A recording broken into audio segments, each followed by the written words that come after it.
मेरे पास कुछ नहीं है, खुदा की कसम मैं गरीब और बेरोजगार हूँ। अगर मुझे माफ़ कर दे तो मैं आपका शुक्रगुजार रहूँगा। लो इन सिक्कों को और जाओ। शुक्रिया।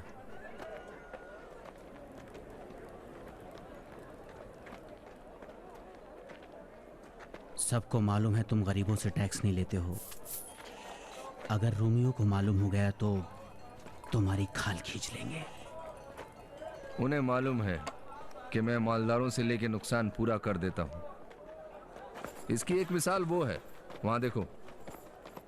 छोड़ो, छोड़ो मुझे। आज छोड़ो भाई। आज हुनानिया की बारी है। मैं 5 गरीबों का टैक्स इसकी सोने और चांदी से भरी थैली से हासिल कर लूंगा। कैसी सुहानी सुबह है मता साहब। क्या कहा? यानी कि बेत सैदा के नवाब को चाहिए कि इसके जिम्मे जो टैक्स बाकी रह गए हैं उन्हें जल्द से जल्द जमा कर दे। गलती हो गई मता साहब। गलती हो गई? यानी तुम ये कहना चाहते हो कि कैसर पितरेउस के शोबाई टैक्स के जिम्मेदारों से गलती हो गई? मता साहब, मैं सिर्फ ये कहना चाहता हूँ कि 2 महीने पहले मैंने तमाम टैक्स जमा करा दिए हैं। तुमको हर महीने टैक्स देना चाहिए। पैसा है तो देना होगा हुनानिया के नवाब। तुम्हारी माली मुश्किलात को क्या मुझे ही झेलना होगा? अगर देना चाहते हो तो ठीक है, वरना बुलाऊं? आवाज दूं? ठीक है। अच्छा तो ये लो मलून, ये लो गुंडा टैक्स। यूं ही ये जलील वाले तुमसे नफरत नहीं करते। बदमाश गुंडे, रूमी सादे लोगों के अमवाल हड़प करने वाले, तुम पर लानत हो, लानत हो तुम पर, लानत हो तुम पर, लानत हो तुम पर। अरे तुम तो बहुत बड़े जालिम हो। हुनानिया भी तुम्हारी तरह एक इब्रानी है। ये काम इन कुफ्फार की खिदमत करना है। कुफ्फार? मुझे तो इस इलाके में इन लोगों से ज्यादा बेहतर कोई नजर नहीं आता। यानी तुम इस बात को तरजीह देते हो कि रोमियो के लिए अपने बेगुनाह लोगों से भत्ता लो? भत्ता नहीं बेलिया, बल्कि मैं टैक्स लेता हूं। अगर मैं नहीं लूंगा तो कोई दूसरा आकर ले लेगा। तुम तो हिसाब किताब जानते हो। बेहतर होगा कि हैकल सुलेमान में सर्राफे की दुकान लगा लो। पैसों को रद्दो बदल करो। ये एक बाइज्जत काम है। मुझे इत्मीनान है कि तुम्हारी आमदनी का सिलसिला भी इससे बेहतर होगा। मैं रूमियों की खिदमत को तरजीह दूंगा, लेकिन खानाए खुदा के इर्द गिर्द रहने वाले ताजिरों का एहसान नहीं लूंगा। काफिर हो मता, खुदा की कसम तुम काफिर हो। तुम्हारी नजर में काहिनों और रोमियो में कोई फर्क नहीं है। तुम्हारे काहिन और फरीसी मुझे हैकल तक जाने की इजाजत नहीं देते। चूंकि मैं रूमियों की तरफ से टैक्स जमा करने पर मामूर किया गया हूं, हमारी गवाही कबूल नहीं करते हैं। चूंकि मैं रूमियों की तरफ से टैक्स जमा करता हूं, इसलिए मैं रूमियों की तरफ से टैक्स जमा करने को ही तरजीह दूंगा और हैकल सुलेमान के काहिनों की रोटियों का मोहताज नहीं हूं। इस दौर के जाहिदों और रूमियों के दरमियान क्या फर्क है? सब अपने फायदे की तलाश में हैं। तुम किसी एक ऐसे जाहिद और परहेजगार को दिखाओ जिसके अंदर लालच ना हो। भत्ता लेने वाले मता, उठो। मैंने सही कहा ना कि तुम भत्ता लेते हो?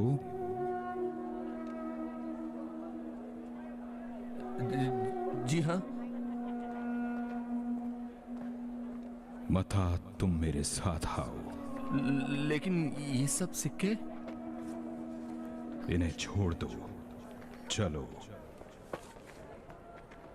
तुम्हारी निजात का वक्त करीब आ गया है। आओ हमारे साथ।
सलाम जनाब।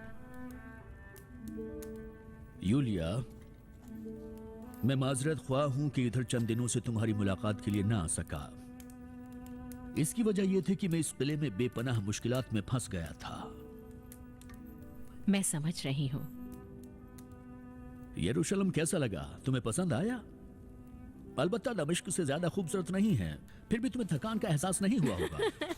नहीं, क्या तुम्हें मालूम है ये एक खूबसूरत शहर है। इसके अलावा वो मशरिक और शुमाल के दूसरे शहर कैसरिया, बालबक, प्रोतूस और दरियाए अंताकिया की खुशबू हमेशा मुझे रोम के साहिलों की याद दिलाती रहती है। मुझे भी एक रोज वहीं पर वापस जाना है। क्या ख्याल है? हाँ बिल्कुल, मैं भी तुम्हारी बातों से मुत्तफिक हूं, लेकिन इस शर्त के साथ कि वहां के लोग हमें हमारे हाल पर छोड़ दें। रोजाना मुख्तलिफ गोशों में फितना बर्पा ना करें।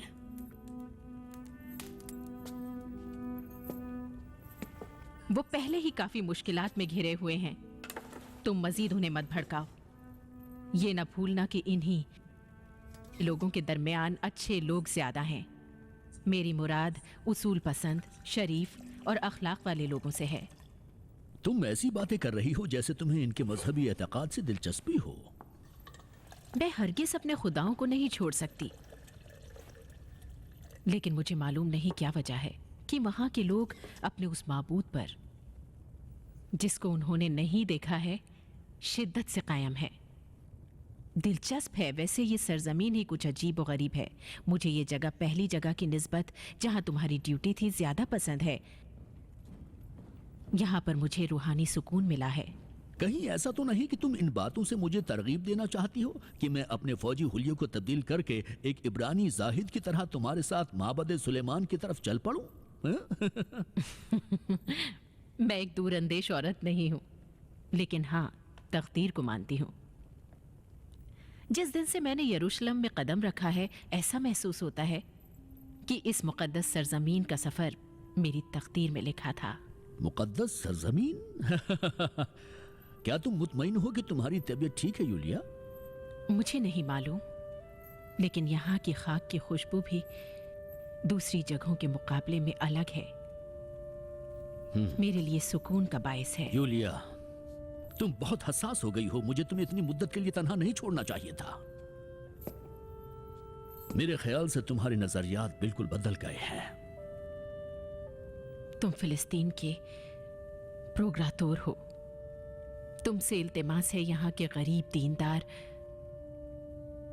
और लाचार लोगों को इतनी सख्ती के साथ बगैर अदालती कार्रवाई के जल्दी फांसी पर न चढ़ाओ।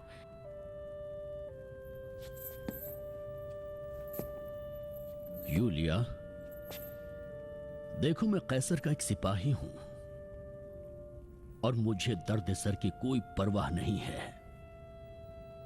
हमारी पूरी जिंदगी दर्द सर से भरी हुई है। यूलिया, तुम बहुत बदल गई हो, बहुत बदल गई हो। ये 3 महीने में तुमसे क्या दूर हुआ? ये किस तरह की बातें तुम्हारे जहन में आ गई? तन्हाई ने तुम्हारे जज्बात को मुतासिर किया है। यरूशलेम मेहमान नवाज शहर है। कल रात हम हेरोदस के महल में एक जबरदस्त दावत पर मदऊ हैं।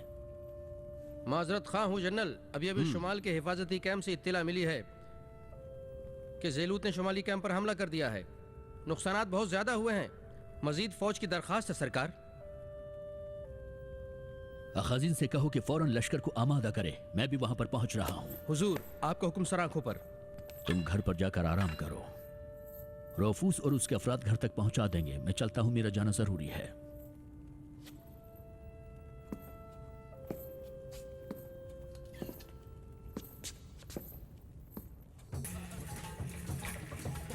हकीकत में क्या शाही जियाफत है, हिरोद के ज़ौक़ के शायान शान। आप तशरीफ रखिए। दोस्तों, आप आराम से बैठिए। जैसा कि आपने कहा कि ये एक अजीम शान जियाफत है, लेकिन खिजा, मुझे ताज्जुब है, जनरल पिलातस इस महफिल में नजर नहीं आ रहे हैं।